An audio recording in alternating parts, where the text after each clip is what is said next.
Oke, puji Tuhan. Terima kasih Pastor Nicholas dan juga Pastor Sam yang sudah mengundang dan juga mempercayakan mimbar ini kepada saya. Saya senang pada pagi hari ini bisa ketemu dengan teman-teman lama gitu yang muka-mukanya familiar dan juga teman-teman baru yang mungkin baru kenal.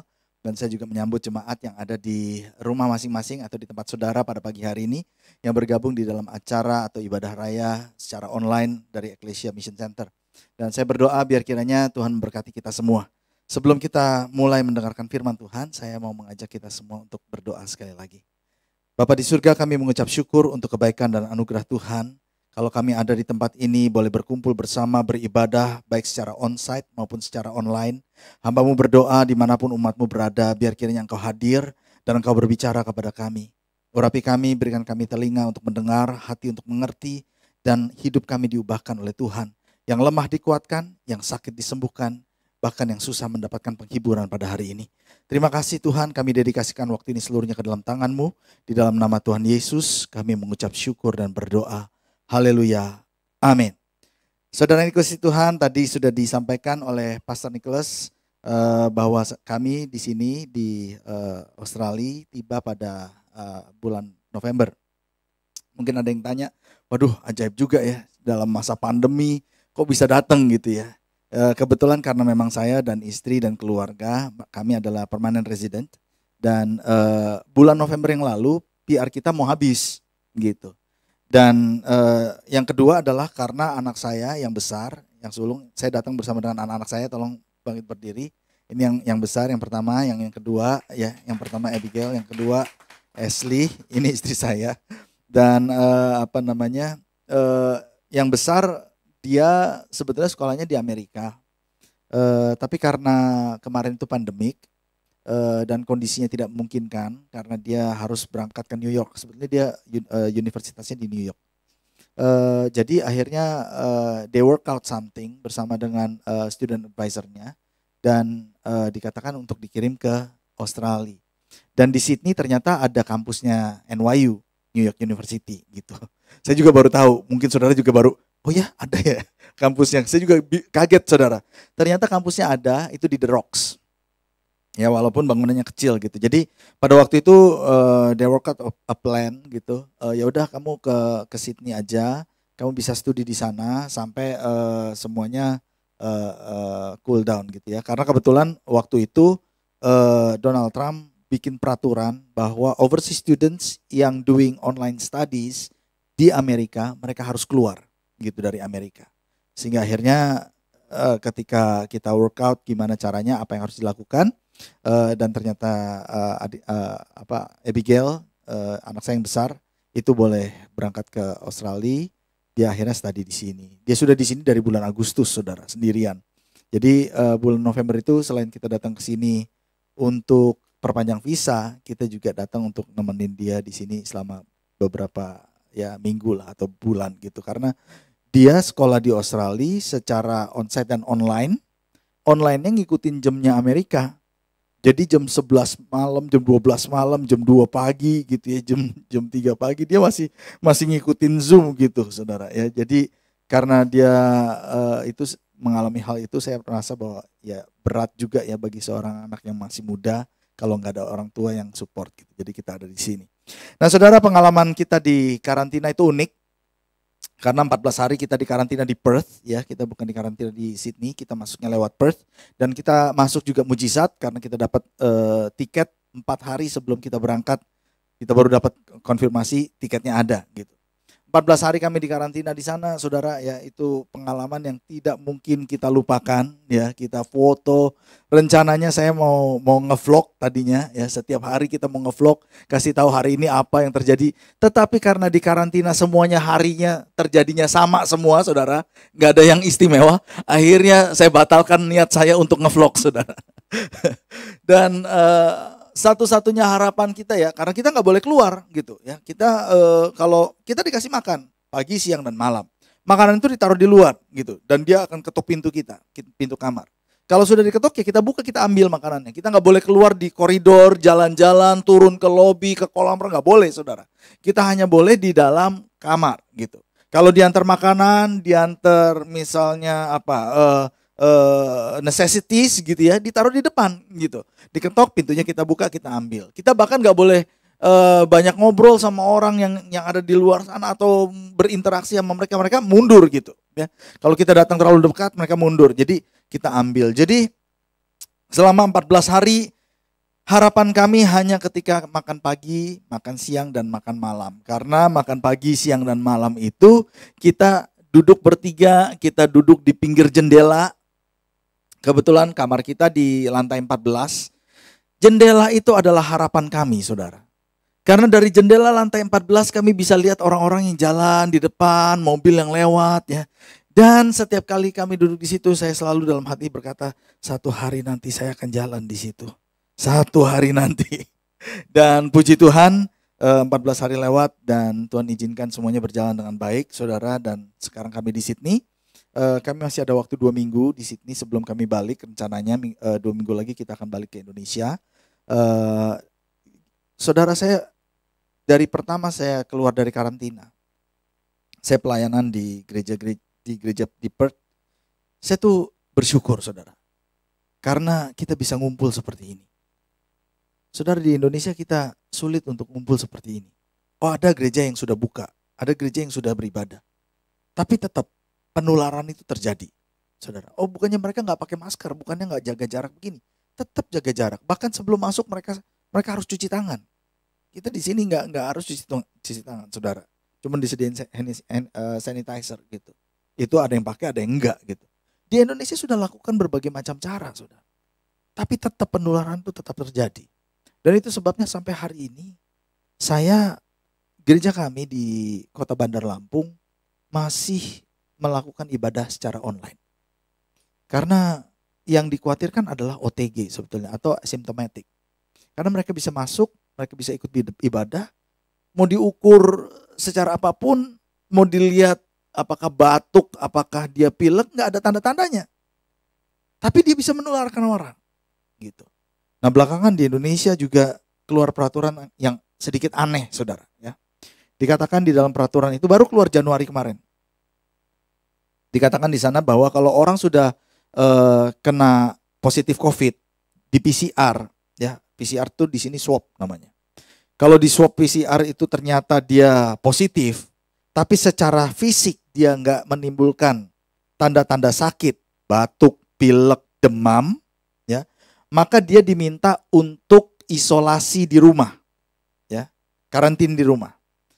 Kalau selama 14 hari dia karantin di rumah, tidak ada tanda-tanda sakit atau batuk, pilek, sesak nafas, panas, nggak ada, maka di hari yang ke-14 dia boleh keluar dari rumahnya tanpa harus diswab ulang. Dan dia sudah dinyatakan sembuh dan negatif tanpa perlu swab. Nah, ini kan jadi bahaya, saudara. Gitu.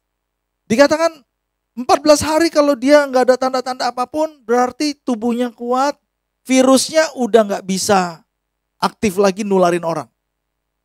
Nah, ini yang menyebabkan kita di Lampung sampai hari ini kita masih tetap online, saudara. Karena kita khawatir, kita gini, bukannya kita nggak mau ibadah, tetapi saya mengasihi jemaat. Saya nggak mau sampai jemaat nanti terjadi sesuatu, ya. Nah, saudara yang dikasihi Tuhan, hari ini saya mau membawakan satu firman Tuhan yang saya beri judul When God Doesn't Answer Our Prayers. Ya, tadi Kau Nicholas bilang bahwa bulan ini bicara tentang doa, ya. Ya, kita selalu bicara tentang doa, ya. Bagaimana doa itu bisa dijawab. Tetapi hari ini saya mau bicara tentang sesuatu yang mungkin out of the usual atau normal. Saya mau berbicara tentang satu tema yang saya beri judul When God Does Not Answer Our Prayers. Ketika Tuhan tidak menjawab doa kita. Nah, saudara, tahun 2020 adalah tahun yang berat bagi kita semua, saudara. Kita di Lampung banyak berdoa, kita banyak berpuasa, kita banyak mengerang, kita bikin gerakan doa berantai 15 menit sekali. Setiap jemaat kita libatkan, pekerja kita libatkan untuk berdoa selama 15 menit, saudara. Dan semua orang akan didata. Mereka boleh ngambil 15 menit, mereka boleh ngambil 2 kali 15 menit, mereka boleh ngambil 4 kali 15 menit, atau 15 menitnya dipecah-pecah ya saudara. 15 menit di pagi, kemudian 15 menit di sore, 15 menit di malam hari, jadi 3 kali 15 menit. Mereka boleh lakukan itu. Dan kita mau libatkan sebanyak-banyaknya orang untuk terlibat di dalam gerakan doa berantai itu. Sampai waktu 24 jam itu terisi semua. Dan setiap 15 menit sekali ada orang yang sedang berdoa. Dan kita lakukan itu di tahun lalu saudara. Kita puasa habis-habisan. Saya nggak pernah di dalam 1 tahun puasa sebegitu banyak. Diarahkan oleh gembala pembina kita untuk ayo kita puasa. Dari Maret itu 91 hari kita puasa. Lalu kemudian di akhir tahun kita puasa lagi 30 hari kalau nggak salah saudara.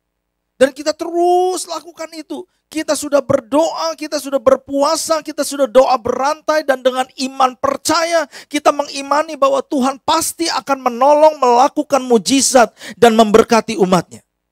Oh tentu di tahun 2020 kita melihat ada doa-doa yang dijawab oleh Tuhan. Ada orang-orang yang berdoa, mereka dalam keadaan sakit ditolong oleh Tuhan dan disembuhkan oleh Tuhan. Dalam keadaan di mana kondisi ekonomi susah, mereka berdoa, Tuhan buka jalan dengan cara yang ajaib, saudara. Mereka kehilangan pekerjaan, mereka kehilangan bisnis mereka, tetapi Tuhan tolong mereka bangkit kembali dan mereka diberkati, saudara. Tetapi selain daripada itu, kita juga melihat orang-orang yang doa-doanya nggak dijawab. Tahun 2020 saudara, kami harus bisa say goodbye.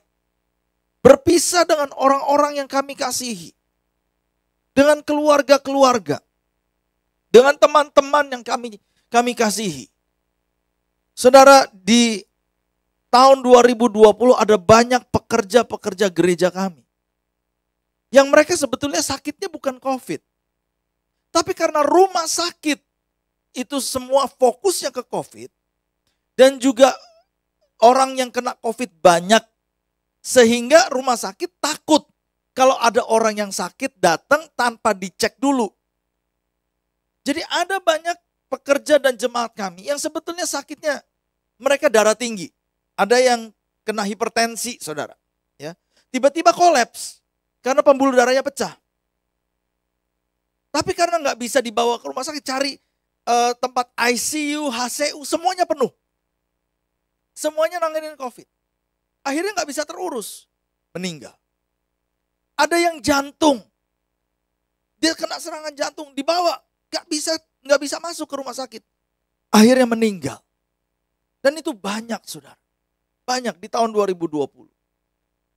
Di November yang lalu, 2 hari setelah kami tiba di Australia, salah satu teman saya saudara, salah satu sahabat baik, hamba Tuhan, orang yang sangat pintar, yang sangat rendah hati, Pastor Abraham Lalamentik, dia meninggal.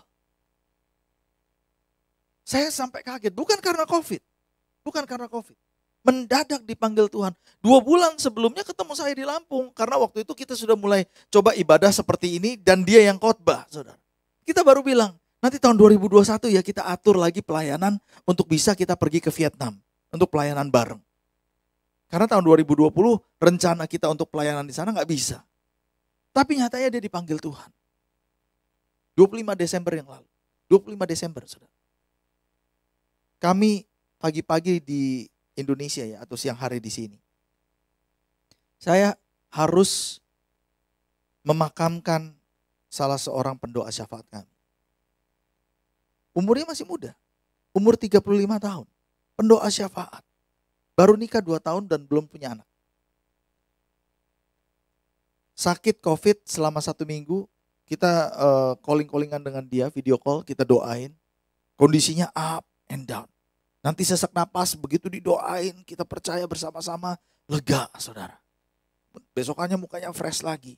Tapi beberapa hari kemudian drop lagi, saudara. Terus up and down, dan kita doakan. Dan akhirnya setelah seminggu meninggal. Saya ingat banget tanggal 25 Desember pagi jam 3 di sini, subuh. Saya lagi bangun, kemudian saya ke toilet, saya buka handphone saya lihat, dapat kabar bahwa dia meninggal. Saya sedih, saudara. Lalu kemudian saya calling suaminya. Berarti kalau jam 3 pagi di sini sekitar jam 11, jam 12 di sana. Saya calling suaminya, saya video call. Saudara, ketika dia angkat video call saya, hal pertama yang dia ucapkan begini, Pak Budi, kenapa ini bisa terjadi? Masa sih kado Natalnya kayak begini? Masa sih kado yang Tuhan kasih ke saya seperti ini, saya harus kehilangan istri saya di malam Natal? Terus terang saya gak bisa ngomong apa-apa, saudara. Saya nggak bisa ngomong apa-apa. Saya cuma bisa menangis bersama dengan dia dan berdoa bersama dengan dia. Dan saya lihat dari waktu ke waktu, meskipun ada doa-doa yang dijawab, tetapi ada juga doa-doa yang tidak dijawab oleh Tuhan. Kalau kita tanya kenapa, kita juga nggak ngerti. Ada orang yang sehat-sehat kena COVID, dirawat di rumah sakit, meninggal.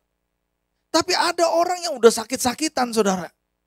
Udah ada jantung, udah ada darah tinggi, udah ada gula darah, ditambah HIV pula, saudara. Masuk, kena COVID, dirawat sebulan, sembuh. Padahal nggak dia kasih apa-apa juga, saudara. Paling cuma dikasih vitamin-vitamin aja. Lah pertanyaannya kok bisa? Kita nggak bisa tahu. Kenapa? Itu semua adalah kedaulatannya Tuhan. Yang bisa kita lakukan adalah kita hanya bisa tetap percaya dan mempercayai bahwa Allah yang kita sembah adalah baik. Bahwa dia bekerja dalam segala sesuatu untuk mendatangkan kebaikan bagi kita yang mengasihi dia. Bagi kita yang terpanggil sesuai dengan rencananya. Yang percaya katakan amin. Selain daripada itu kita nggak bisa lakukan apa-apa lagi. Nah saudara, di dalam Alkitab pun ada banyak contoh orang-orang kudus yang berdoa tetapi Tuhan nggak jawab. Musa pernah berdoa kepada Tuhan dan memohon supaya dia diizinkan masuk ke tanah perjanjian. Tapi Tuhan katakan enggak, kamu nggak akan masuk ke dalam tanah perjanjian.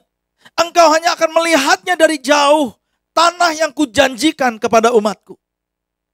Daud, saudara, bertahun-tahun saudara dia ngumpulin semua keperluan untuk membangun bait Allah.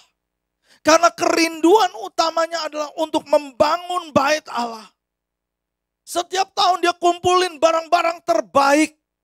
Semua yang bisa dipakai untuk pembangunan bait Allah. Dan dia berdoa, Tuhan, aku rindu membangun bait-Mu. Tapi Tuhan katakan, tidak Daud. Bukan engkau yang akan membangun bait-Ku. Tetapi anakmu yang akan membangun bait-Ku. Doanya nggak dijawab. Paulus kita tahu di dalam kitab Korintus dia berkata, bahwa sudah 3 kali dia minta sama Tuhan. Supaya Tuhan cabut, singkirkan duri di dalam dagingnya. Tapi Tuhan katakan tidak. Tuhan katakan cukup kasih karuniaku kepadamu. Sebab justru di dalam kelemahanmu kuasaku dinyatakan sempurna. Yeremia, saudara, pada tahun 587 sebelum Masehi. Kerajaan Yehuda itu dikalahkan oleh kerajaan Babel.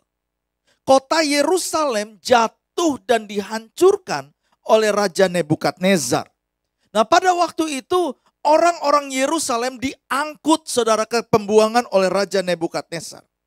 Sebetulnya sebelum hal itu terjadi, Tuhan sudah kasih peringatan melalui Yeremia kepada bangsa Yehuda. Tapi nggak ada orang yang menggubris nubuatan Yeremia. Nggak ada yang memperhatikan, nggak ada yang mau bertobat. Bahkan mereka mencoba untuk menganiaya Yeremia. Itu sebabnya kalau saudara baca di dalam Yeremia 7 ayatnya yang ke-16. Saya akan bacakan kepada saudara. Di dalam kitab Yeremia pasalnya yang ke-7 ayatnya yang ke-16 dikatakan begini saudara. Ini Tuhan ngomong sama Yeremia. Tetapi engkau janganlah berdoa untuk bangsa ini. Janganlah sampaikan seruan permohonan dan doa untuk mereka. Dan janganlah desak aku, sebab aku tidak akan mendengarkan engkau. Ini firman Tuhan. Tuhan malah nyuruh Yeremia, kamu udah nggak usah berdoa, berhenti berdoa. Berhenti untuk memohon kepadaku. Berhenti untuk mendesak aku sebab aku gak akan dengar. Keputusannya sudah bulat. Apapun yang Yeremia lakukan, keputusan Tuhan sudah bulat dan Tuhan tidak mau menjawab doa. Kenapa hal ini terjadi? Saudara, bulan lalu kita atau 2 bulan yang lalu kita melihat ada pemilihan presiden di Amerika. Betul? Dan selama proses kampanye, itu ada banyak gereja yang mendukung Donald Trump. Ada yang berdoa, berseru gereja-gereja, mereka sehati. Mereka mengatakan bahwa ini waktunya, saudara, ini waktunya. Lalu kemudian ada hamba-hamba Tuhan yang mulai bukan hanya berkhotbah, tetapi mereka mulai bernubuat. Nabi-nabi, nama-nama besar loh saudara. Mereka bukan nabi-nabi ecek-ecek, nabi-nabi kaleng-kaleng saudara. Bukan, ini benar-benar nabi. Yang diurapi Tuhan punya pengurapan nubuatan. Mereka berani dengan begitu belak-belakan. Bernubuat di depan orang secara umum bahkan sampai ke sosial media. Mengatakan bahwa ini akan menang. Tapi nyatanya hari ini kita lihat saudara. Bahwa ternyata tidak terjadi. Setelah pemilihan presiden, setelah voting, ketika jumlah angkanya masih dihitung, masih juga ada beberapa hamba Tuhan yang berkata, gereja masih mempercaya ini terjadi kecurangan dan lain sebagainya. Ini pasti akan menang. Bahkan di Indonesia ada salah satu hamba Tuhan yang berkata, pasti menang. Gak mungkin gak menang. Padahal angkanya sudah dihitung, saudara. Dia kalah. Dan tanggal 20 Januari yang lalu kita lihat bagaimana akhirnya Joe Biden dilantik. Gak kejadian. Kenapa hal ini bisa terjadi, saudara? Pertanyaan saya, apa Tuhan salah? Kan sudah ada nubuatannya. Kan sudah disampaikan bahwa Tuhan berfirman. Apa Tuhan salah? Kalau saya tanya kepada saudara, Tuhan pernah salah enggak saudara? Tuhan pernah salah apa enggak? Kalau bukan Tuhan yang salah berarti manusia. Lalu pertanyaannya, loh kalau manusia yang salah kok bisa? Kan hamba Tuhan, kan gereja Tuhan, kan orang umat Tuhan. Nah itu yang nanti kita akan belajar pada pagi hari ini. Tapi saya mau kasih contoh satu lagi. Tahun 2016-2017, itu ada pemilihan gubernur di Indonesia. Saudara ingat itu? Waktu itu Ahok, itu salah satunya yang dijagokan karena dia waktu itu adalah dia running for second term. Secara statistik di televisi ditayangin semuanya saudara. Bahwa orang itu 90% orang puas dengan kinerjanya dia. Dan kalau sampai ada yang penantang baru, chance-nya kecil banget untuk menang. Oh gereja-gereja pada waktu itu berdoa, bukannya nggak berdoa. Karena gereja melihat, anak-anak Tuhan melihat bahwa perubahan terjadi. Korupsi yang aneh-aneh diekspos. Kemudian dia figur yang berani untuk berbicara. Oh kita berdoa, di Indonesia berdoa.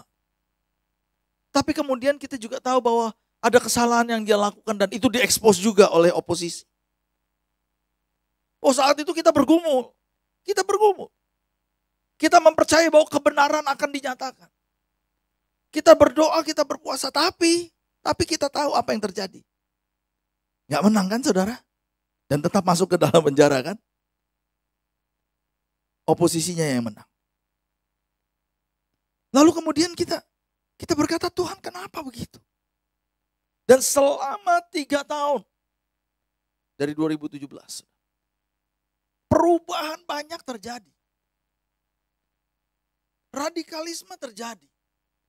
Kebijakan yang aneh-aneh itu terjadi. Orang keributan muncul di mana-mana, saudara. Indonesia kelihatannya arahnya sudah, loh ini kenapa arahnya jadi ke sini? Dan ketika kita mulai melihat ke sana, gereja mulai berdoa lagi. Yang tadinya berkata, oh doa kami nggak dijawab. Kenapa hal ini terjadi? Tapi ketika kita melihat kondisi yang tidak semakin baik, kita mulai rubah doanya. Kita mulai merubah doa kita ke arah itu. Dan kita mulai berkata, Tuhan tolong Indonesia. Kami berdoa agar tidak ada radikalisme di Indonesia. Kami berdoa agar Indonesia mengalami damai. Kami berdoa agar Indonesia diberkati oleh Tuhan.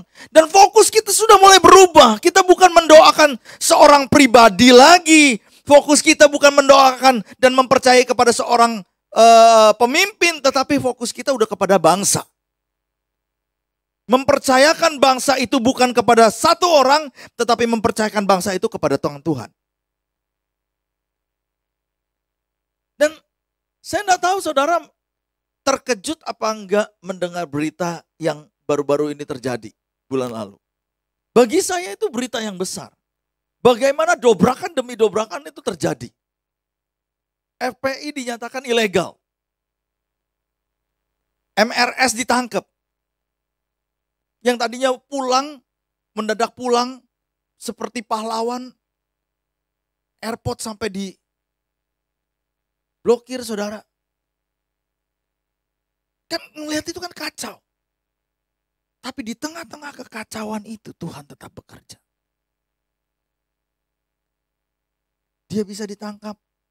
Bisa dinyatakan ilegal organisasinya. Dan sekarang Kapolri yang ada itu anak Tuhan.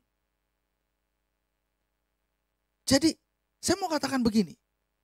Ketika Tuhan tidak menjawab doa kita, bukan berarti Tuhan berhenti bekerja. Karena ketika saudara dan saya masih berkata, kenapa Tuhan gak jawab?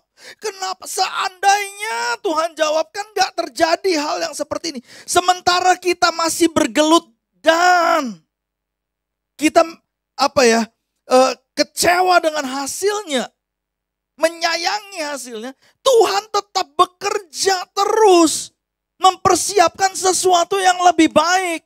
Nah kan kita nggak tahu bahwa ternyata di 2021 perubahan begitu drastis terjadi. Karena sekarang doa kita bukan mendoakan satu orang saja, tapi doa kita mempercayai satu bangsa kepada Tuhan. Sesuatu yang lebih besar. Dan saya mau katakan ini kepada saudara pada pagi hari ini. I'm sure banyak di antara kita yang sering berdoa. Ada doa-doa yang dijawab. Tapi ada doa-doa yang juga enggak dijawab. Tapi saya mau katakan, kalau doa kita tidak dijawab, bukan berarti Tuhan selesai. Dia masih tetap bekerja di balik itu. Untuk mendatangkan kebaikan bagi kita semua yang mengasihi Dia. Berikan tepuk tangan yang meriah bagi Tuhan Yesus. Jadi apa yang bisa kita pelajari tentang doa yang tidak terjawab? Ada 3 hal yang saya mau sharingkan aja. Karena ada banyak hal sebetulnya. Tapi pagi hari ini 3 hal saja. Yang pertama, kenapa Tuhan izinkan doa kita tidak dijawab? Karena Tuhan ingin merendahkan hati kita.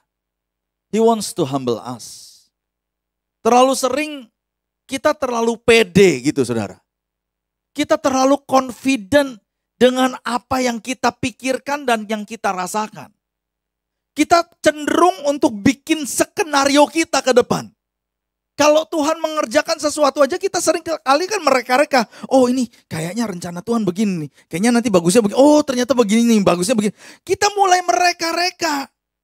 Dan seringkali kita ingin memaksakan apa yang kita reka-reka, apa yang kita inginkan, apa yang kita harapkan itu kepada Tuhan. Kita paksakan itu. Bagaimana caranya memaksakan itu? Kita seringkali memaksakan itu dengan cara mendeklarasikan, Tuhan aku percaya bahwa ini yang akan terjadi. Tuhan aku percaya dan aku terima, aku klaim. Ada lagi yang lain, mulai bernubuat saudara. Loh Pak, kok bisa dia bernubuat? Bisa saja. Karena kalau suara hati kita, daging kita sudah begitu kuat ingin menerima itu, ingin mengharapkan itu. Suara-suara yang lain akan hilang. Nah seringkali kita ingin memaksakan kehendak kita. Ini yang tidak boleh terjadi dan Tuhan tidak mau terjadi. Kita harus belajar seperti Tuhan Yesus saudara. Dia di Taman Getsemani, dia berdoa. Tuhan, Bapa, sekiranya mungkin, biarlah cawan ini berlalu daripadaku. Dijawab nggak doanya? Enggak. Tuhan Yesus doa. Tuhan, Bapa, biarlah sekiranya mungkin cawan ini berlalu daripadaku. Tetapi kan doanya nggak sampai di situ. Masih ada kalimat berikutnya. Tetapi bukan sesuai dengan kehendakku yang jadi. Tetapi kehendakmu lah yang jadi. Jadi boleh nggak kita minta apa yang kita inginkan? Boleh saja. Tetapi endingnya saudara dan saya harus tetap berserah kepada Tuhan. Apapun yang terjadi, jawaban apapun yang Tuhan akan berikan, kita harus tetap percaya bahwa Tuhan sedang memegang kendali, bahwa segala sesuatunya pasti akan baik nantinya. Karena Tuhan tidak berhenti bekerja, tetapi dia akan terus bekerja. Amin. Dia izinkan itu terjadi untuk kita merendahkan hati kita. Supaya kita nggak sombong, supaya kita nggak jadi orang yang pongah, saudara. Dan ini yang saya mau sharingkan kepada saudara. Hari-hari ini Tuhan mau supaya kita banyak merendahkan hati di hadapan Tuhan. Berharap hanya kepada Tuhan. Saudara, ketika doa kita nggak dijawab, maka Tuhan tuh sedang mengajar kita sebetulnya untuk memiliki iman, percaya kepada Dia, meskipun doa nggak dijawab. Jadi iman percaya kita tidak tergantung dari jawaban doa. Mau kita diberkati nggak diberkati, disembuhkan nggak disembuhkan, dipulihkan atau tidak dipulihkan, nggak jadi masalah. Apapun yang terjadi, aku tetap percaya kepadamu. Dapat, tidak dapat, aku tetap percaya kepadamu. Karena aku percaya kepadamu bukan karena apa yang kau berikan kepadaku. Tetapi aku percaya kepadamu karena aku mengasihi engkau. Saya ulang. Kita harus bisa menjadi orang-orang yang berkata kepada Tuhan, Tuhan, aku percaya kepadamu bukan karena apa yang kau bisa berikan kepadaku. Tetapi aku percaya kepadamu karena aku mengasihi engkau. Amin. Jadi yang pertama, kenapa Tuhan izinkan? Karena Tuhan, He wants to humble us. Yang kedua, kenapa Tuhan izinkan? Because God has a different plan. Karena Tuhan punya rencana dan rancangan yang beda. 2 Korintus 12, 7-10. Ini Paulus saudara. 2 Korintus pasalnya yang ke-12.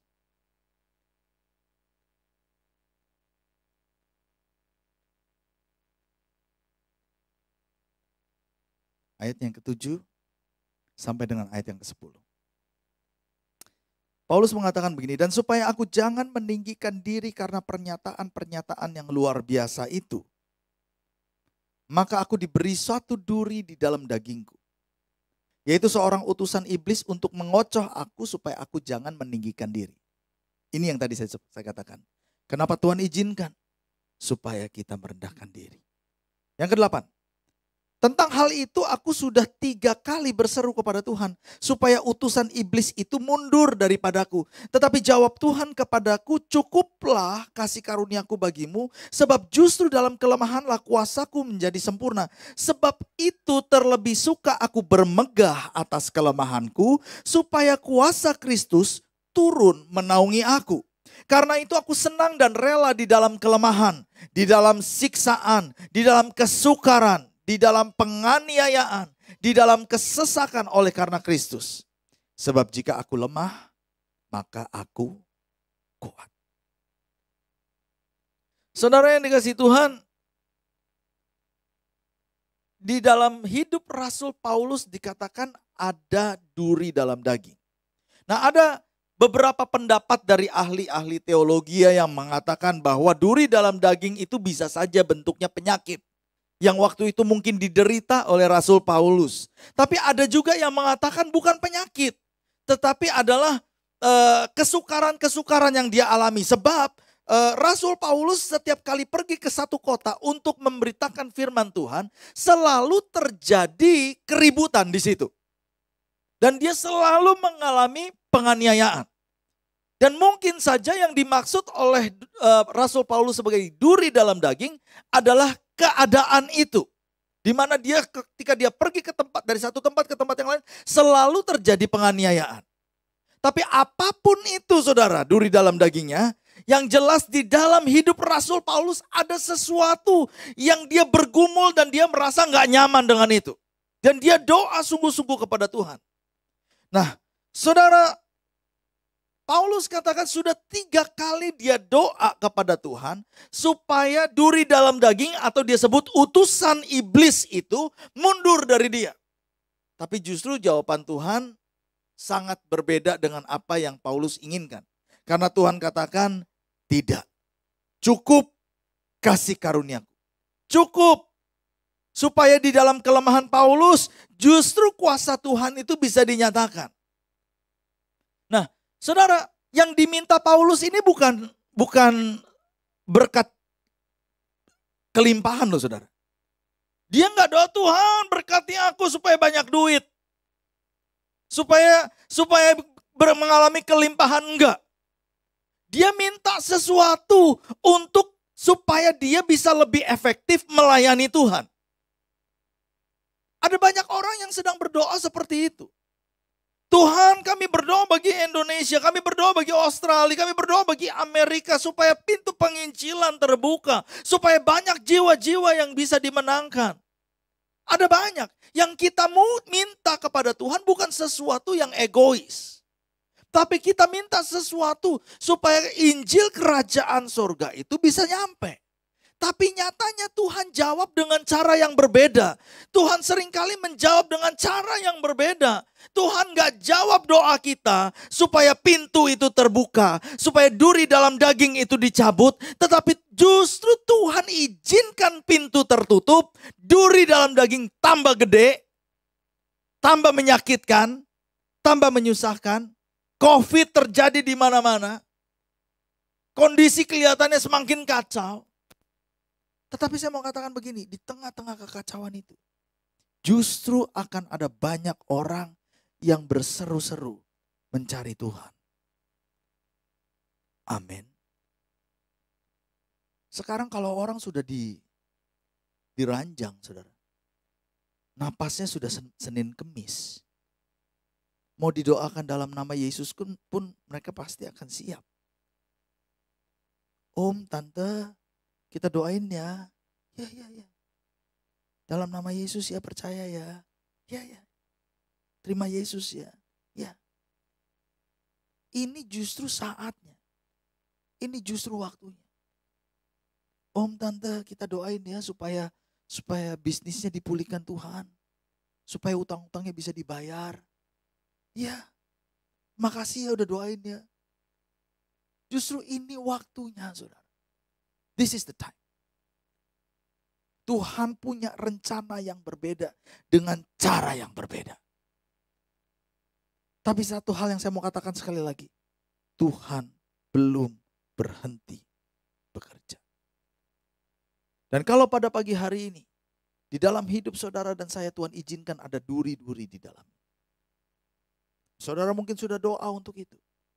Tapi Tuhan belum jawab. Saya mau katakan, ucapkan syukur untuk duri-duri. Amin. Ucapkan syukur. Sebab semakin banyak duri itu semakin besar kasih karunia Tuhan atas hidup. Yes. Semakin banyak duri, semakin banyak kelemahan, semakin kita nggak mampu. Justru di situ kasih karunia Tuhan semakin berlimpah-limpah. Saudara akan dibuat tercengang-cengang oleh Tuhan. Dari waktu ke waktu engkau akan berkata, sungguh ini terjadi bukan karena aku nggak mampu, aku nggak bisa. Tapi Tuhan yang melakukan itu semua. Itu sebabnya saudara. Saya mau katakan kalau doa kita nggak dijawab.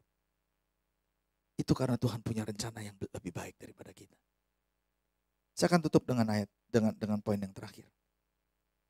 Yang ketiga, kenapa doa kita nggak dijawab? Karena terkadang Tuhan sedang nunggu saudara dan saya untuk bisa melepaskan sesuatu yang Tuhan tunggu-tunggu. Dalam 1 Samuel, pasalnya yang pertama, ayatnya yang pertama sampai ke-20. Kalau saudara baca di situ, saudara akan menemukan cerita tentang Samuel. Bagaimana Samuel itu dilahirkan, saudara. Papanya Samuel itu namanya Elkana. Mamanya namanya Hana. Hana itu mandul, saudara. Alkitab katakan. Nah, Elkana dia punya 2 istri. Yang pertama namanya Hana, yang kedua namanya Penina.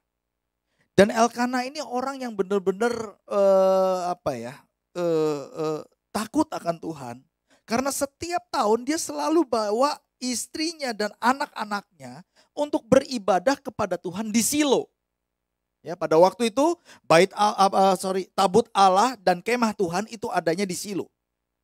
Jadi mereka datang dari berbagai macam daerah, datang untuk menyembah Tuhan di Silo. Dan salah satunya adalah Elkana bersama dengan Hana dan Penina. Nah, Alkitab katakan begini, Hana mandul tapi Penina itu punya banyak anak. Dan setiap kali mereka pergi ke Silo, Penina itu selalu menyakiti hati Hana. Selalu. Dia pengen buat Hana itu kesel, dia pengen buat Hana itu menangis, dia pengen buat Hana itu sakit, saudara. Jadi setiap kali pergi bareng-bareng ke Silo selalu omongannya nyakitin Hana, melukai Hana, menyinggung Hana. Tahun demi tahun demi tahun. Kasiannya mandul ya. Tahun ini belum punya anak lagi. Ya ilah, gua aja udah nambah tuh makin banyak. Kasian bener loh. Bener gak doanya? Tiap tahun ke Silo, tiap tahun bawa korban, tapi gak didengar doanya. Gua dong. Tiap tahun ke Silo nambah terus tuh anak. Makanya gue lebih disayang daripada lo. Tiap tahun. Saudara bisa bayangin Hana. Setiap kali udah waktu untuk pergi ke Silo. Bagaimana Hana berdoa. Saya yakin setiap tahun Hana pasti minta anak sama Tuhan. Tapi Tuhan gak jawab doanya. Tuhan gak jawab. Sampai Alkitab katakan satu kali. Elkana itu duduk sama Hana dan Hana nangis. Udah gak tahan lagi karena disakiti oleh Penina. Lalu kemudian Elkana bilang begini, kenapa engkau menangis? Bukankah aku lebih berharga daripada 10 anak? Tambah nangis saudara. Dan Alkitab katakan satu kali ketika dia udah gak tahan, Hana pergi ke kemah Tuhan. Dia doa di depan pintu itu. Dia doa di sana kepada Tuhan, dia nangis, dia mencurahkan isi hatinya. Tapi yang penting di sini bukan bagaimana dia berdoa, tetapi apa yang dia ucapkan di dalam doanya. Karena di dalam doanya dia mengucapkan kalimat ini. Di ayat ke-11. Tuhan semesta alam, jika sungguh-sungguh engkau memperhatikan sengsara hambamu ini, dan mengingat kepadaku dan tidak melupakan hambamu ini, tetapi memberikan kepada hambamu ini seorang anak laki-laki. Dia minta itu saudara. Dia gak minta hanya sekedar anak. Dia minta aku minta seorang anak laki-laki. maka aku akan memberikan dia kepada Tuhan untuk seumur hidupnya. Dan pisau cukur tidak akan menyentuh kepalanya. Wow, ini bukan doa biasa. Ini udah bernazar di hadapan Tuhan. Dia udah buat janji di hadapan Tuhan. Dan dia katakan, Tuhan, kalau engkau berikan aku anak laki-laki, maka aku akan berikan dia kepada Tuhan. Aku akan kembalikan dia untuk Tuhan. Dia akan melayani Tuhan seumur hidupnya. Dan pisau cukur tidak akan kena ke kepalanya. Karena dia akan hidup sebagai seorang nazir Allah. Setelah Hana doa seperti ini. Dan Eli melihat, lalu Eli berkata, engkau akan diberkati dan engkau akan mengandung. Alkitab katakan tahun depan langsung. Tahun depannya dia punya anak, saudara. Samuel. Mungkinkah Tuhan belum jawab Hana selama ini? Karena Tuhan lagi nunggu kesiapan hati Hana. Untuk berkata, Tuhan, anak ini adalah milikmu.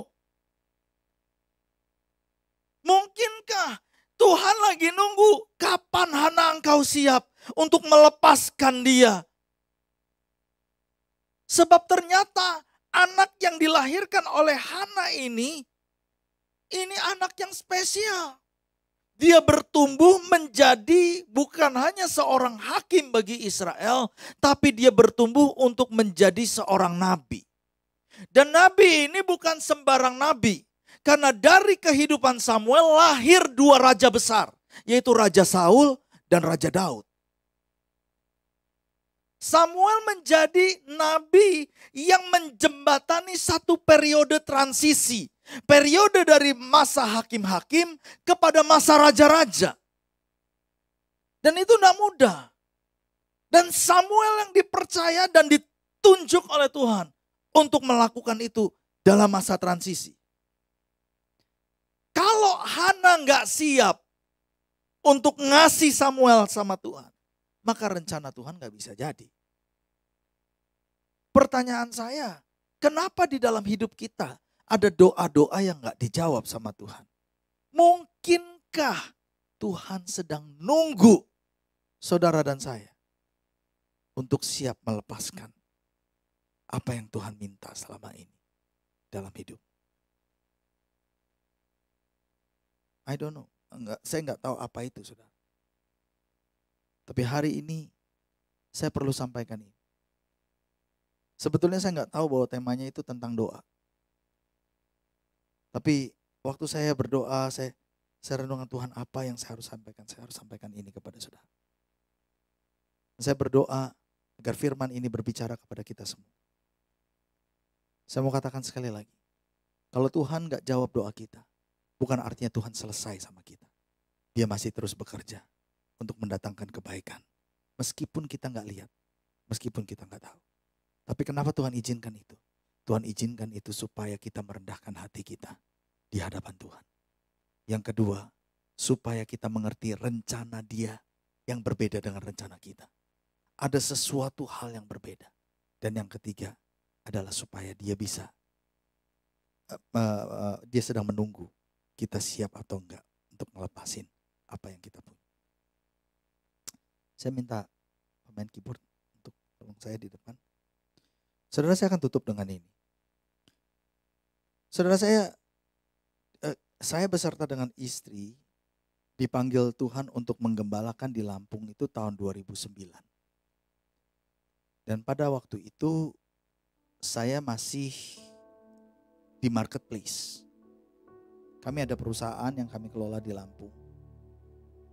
Dan dari 2009 sampai 2011, fokus saya itu sulit untuk konsentrasi di pekerjaan karena ada banyak hal yang perlu dilakukan di gereja, saudara. Dan selama 2 tahun itu, gereja bertumbuh, perusahaan juga bertumbuh. Dan di 2011 saya minta istri saya untuk bantu saya ke Lampung, saudara. Maka kita bagi tugas. Saya fokus di dalam pelayanan, istri bantu saya di kantor atau di dalam perusahaan. Saudara, istri saya nggak pernah megang perusahaan. Pada waktu itu ukurannya, size-nya karyawan kita mungkin 100, saudara. Jadi dia nggak pernah megang perusahaan yang karyawannya 100 gitu. Karena apalagi yang karyawannya kebanyakan sales, kebanyakan kenek, supir gitu. Dia nggak pernah. Maka ketika saya dibantu sama istri saya, ada banyak hal yang terjadi di lapangan. Ada banyak hal yang terjadi di lapangan. Salah satu hal yang terjadi adalah ternyata di beberapa depo kita itu mereka bikin sindikat. Dan saya ingat banget pada waktu itu ada banyak uang perusahaan yang hilang. Waktu itu kita doa, saya doa sama istri, saya bilang kalau memang kamu gak sanggup untuk mengelola, ya kita doa biar kita jual perusahaan. Kita jual. Lalu kita doa, saudara. Kita doa mau, Tuhan boleh gak kita jual perusahaan? Boleh gak kita jual perusahaan? Tuhan gak jawab. Setiap kali kita ketemu sama hamba Tuhan, kayak misalnya ada tamu nih, kayak saya datang ke sini. Saya selalu tuh kalau pembicara datang ke Lampung, saya ajak ngobrol. Lalu saya minta doain. Pendeta selalu bilang begini, jangan dijual Pak Budi.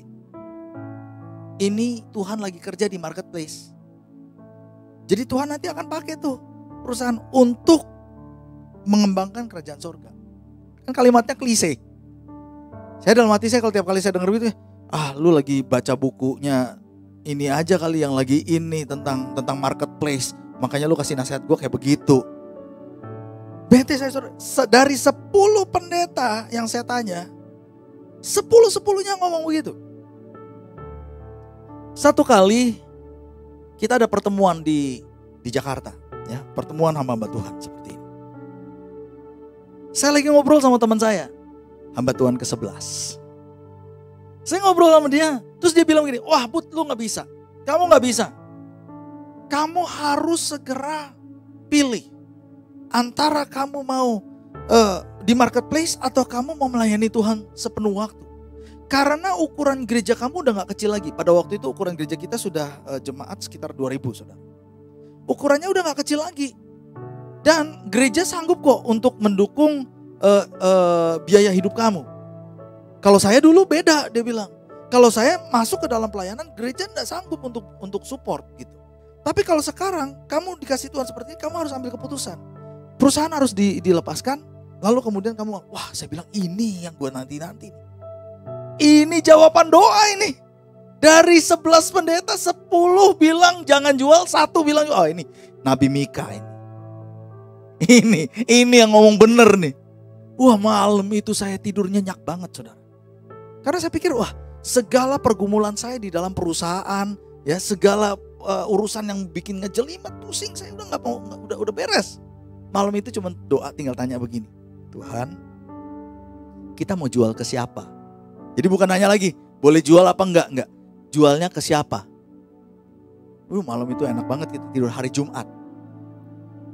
Hari Minggunya, saya balik lagi ke Lampung bersama dengan istri. Ada pendeta, pendoa syafaat tuh dari Jakarta, dia datang, dia khotbah. Dia tajam dengan suara Tuhan. Dia khotbah. Kan karena gereja kita tuh ada 4 kali ibadah, saudara. Jadi waktu itu saya ingat antara ibadah pertama dengan kedua ada jeda setengah jam. Kita duduk. Biasa kalau setengah jam jeda itu saya ngobrol gitu. Waktu kita duduk ngobrol, saya lagi ngobrolin apalah sama dia. Nggak ada hubungannya sama ini. Tiba-tiba dia berhenti, saudara. Dia berhenti ngobrol, terus dia tatap mata saya. Dia pandang saya dengan tajam, lalu dia bilang, Pak Budi mau jual perusahaan ya? Terus saya bilang, iya. Kok Bapak tahu? Tuhan kasih tahu saya. Lah, terus Tuhan ngomong apa? Sama siapa saya harus jual? Saya bilang. Terus dia bilang gini, Tuhan bilang jangan dijual. Itu saudara bisa bayangin saya, mablek gitu hati saya. Aduh, gue udah 2 hari ini udah senang-senang, gue udah bisa tidur tenang. Ini bilang jangan dijual, Pak, kenapa jangan dijual? Ya itu kalimatnya kalimat klise. Nanti Tuhan akan pakai perusahaan ini untuk kerajaan sorga, Pak Budi. Aduh Pak, ini udah ada 10 orang lain yang udah ngomong kayak begitu sama saya. Bapak ini orang ke-11. Terus dia bilang gini, nanti Pak Budi lihat ya, 2012 Tuhan akan berkati Pak Budi secara luar biasa. Sampai Pak Budi akan tercengang-cengang. Kita pulang gereja itu nangis berdua. Karena kita tuh jadi beban itu jadi berat bagi kita. Pulang ke rumah setiap pagi nggak ada kerjaan lain kecuali pegangan tangan doa, nangis. Gak ada yang lain. Setiap hari cuma begitu dong. Tuhan tolong. Kami nggak bisa. Tapi karena Tuhan yang suruh, maka saya mau belajar seperti Petrus yang berkata kepada Tuhan, Tuhan, Engkau suruh aku lempar jala di siang hari bolong. Kami sudah berusaha semalam-malaman loh. Dan kami gak mendapat ikan sama sekali. Dan sekarang siang hari bolong Engkau suruh aku lempar jala. Tapi karena Engkau yang mengatakannya, maka aku lemparkan juga jala. Jadi saya bilang sama Tuhan, oke, saya mau belajar seperti Petrus deh. Yang berkata, Tuhan kami gak bisa, kami gak mampu. Tapi karena Tuhan yang percayakan, ya sudah kami taat aja. Bodoh-bodohan lah, taat aja. Tiap hari doanya kayak gitu. 1 bulan kemudian terjadi sesuatu. Benar.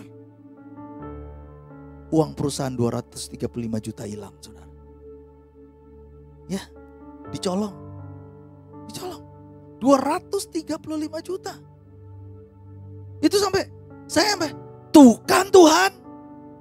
Kami udah bilang gak bisa. Tuhan masih ngotot sih. Lihat nih 235 juta hilang. Bener. Saya doanya udah belak-belakan sama Tuhan. Dan saya bilang sama Tuhan begini, udahlah terserahlah Tuhan. Tuhan mau berkatin malingnya kek, Tuhan mau berkatin orang yang nyolong kek, terserahlah Tuhan mau lakukan apa. Ini perusahaan Tuhan, duit Tuhan, Tuhan mau lakukan apa terserah. Tiap pagi kita doanya begitu. Dan 3 bulan kemudian hilang lagi 33 juta, saudara. Dan yang hilang kali ini bukan diambil sama sembarang orang. Yang hilang kali ini diambil sama pemain keyboard saya. Yang kerja untuk saya.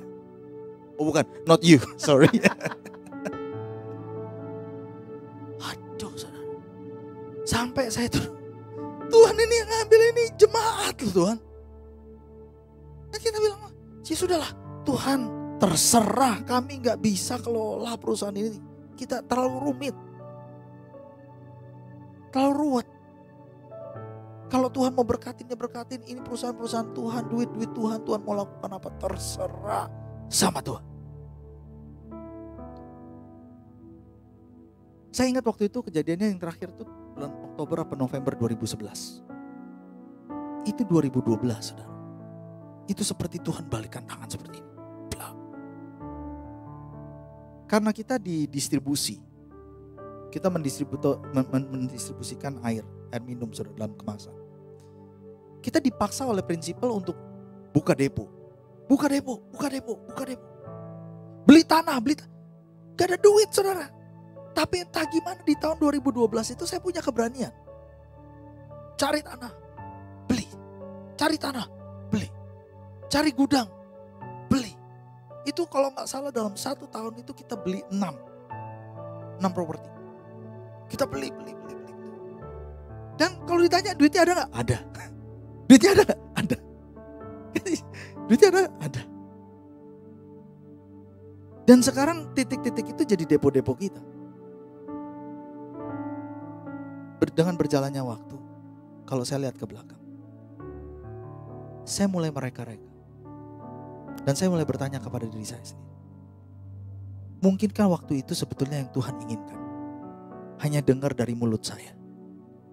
Ini perusahaan-perusahaan Tuhan. Duit-duit Tuhan. Tuhan mau buat apa? Terserah Tuhan. Karena ini bukan saya yang punya. Tapi ini Engkau yang punya. Sampai hari ini perusahaannya masih ada. Bergumul gak? Ya bergumul masih tarik urat saudara. Tapi hari ini kita lebih jauh lebih dewasa daripada dulu. Kita masih bisa berserah kepada Tuhan dan percaya ini milik Tuhan. Ini punyanya Tuhan. Masih ada waktu satu cerita lagi, pendek 5 menit. Saudara, ini saya di marketplace tuh banyak ngalamin mujizat. Satu kali ada leader saya di gereja, diaken saya. Dia bantu saya di perusahaan, saudara. Dia bantu saya sebagai salah satu direktur di perusahaan. Dia rajin banget, orangnya rajin sekali. Setiap pagi sebelum pergi ke kantor dia ke menara doa. Dia doa di menara doa, baru dia ke kantor. Jadi satu kali saudara, dia habis doa, dia ke kantor, dia ketemu sama kepala gudang kita. Waktu ketemu sama kepala gudang, apa kabar kamu? Lama kita gak ngobrol ya. Nanti setelah ini kita ketemu di ruangan ya, kita ngobrol ya. Mana ruangan kita ngobrol? Langsung pucat mukanya saudara. Itu kepala gudang pucat mukanya. Lalu kemudian beberapa menit setelah itu dia masuk ke ruang kantornya leader kita ini. Iya Pak, ada apa Pak? Enggak, saya cuma mau ngomong-ngomong. Gimana kabar kamu? Mukanya sudah pucat banget. Terus dia bilang begini. Iya Pak, saya mau minta maaf sama Bapak. Kenapa kamu minta maaf?